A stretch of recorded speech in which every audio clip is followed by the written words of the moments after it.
ભવિષ્ય માટે જે આભારી ગુરુના અમે. ગુરુ વિષ્ણુ ગુરુદેવો મહેશ્વરા ગુરુ સાક્ષાત પરબ્રહ્મા તસ્મૈ શ્રી. ગુરુ શબ્દમાં ગુ એટલે અંધકાર અને રૂ એટલે તે અંધકારને દૂર કરવો. ગુરુ બ્રહ્મા છે જે સૃષ્ટિના સર્જનહાર છે. ગુરુ વિષ્ણુ ભગવાન આ સૃષ્ટિના પાલનહાર અને રક્ષણ કરનાર છે. આજનો દિવસ બહુ જ ખાસ દિવસ છે જેને ગુરુ પૂર્ણિમા કહેવાય છે. શું તમે આ નામ ક્યારે સાંભળ્યું છે? આ એવો દિવસ છે જ્યારે આપણે આપણા ગુરુઓનો આભાર માનીએ છીએ. વિશ્વમાં ગુરુનો વિશેષ દરજ્જો આપવામાં આવે છે. માતા પિતા પ્રથમ શિક્ષક છે, તેથી આ તહેવાર વિવિધ સ્થળોએ ઉજવવામાં આવે છે. ગુરુ અને શિક્ષકોનું સન્માનનો દિવસ. ગુરુ આપણને અંધકારથી પ્રકાશ તરફ લઈ જાય છે.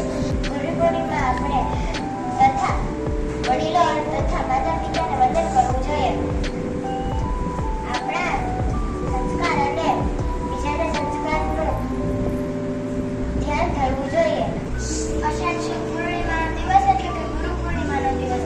આ દિવસ એટલે કે ગુરુનું સન્માન અને જ્ઞાનની ઉજવણીનો દિવસ. ગુરુ એક એવો દિવ્ય છે કે જે અજ્ઞાન રૂપી અંધકારને દૂર કરી અને જીવનને જ્ઞાન રૂપી પ્રકાશથી ભરી દે છે. ગુરુ વિષ્ણુ ગુરુદેવો મહેશ્વરા ગુરુ સાક્ષાત પરબ્રહ્મા તસ્મૈ શ્રી ગુરુવે નમઃ. ગુરુ આપણા માતા પિતા અને મિત્રના સ્થાને છે. ગુરુની ઉપર કોઈ પણ પદ નથી. અસ્તુ.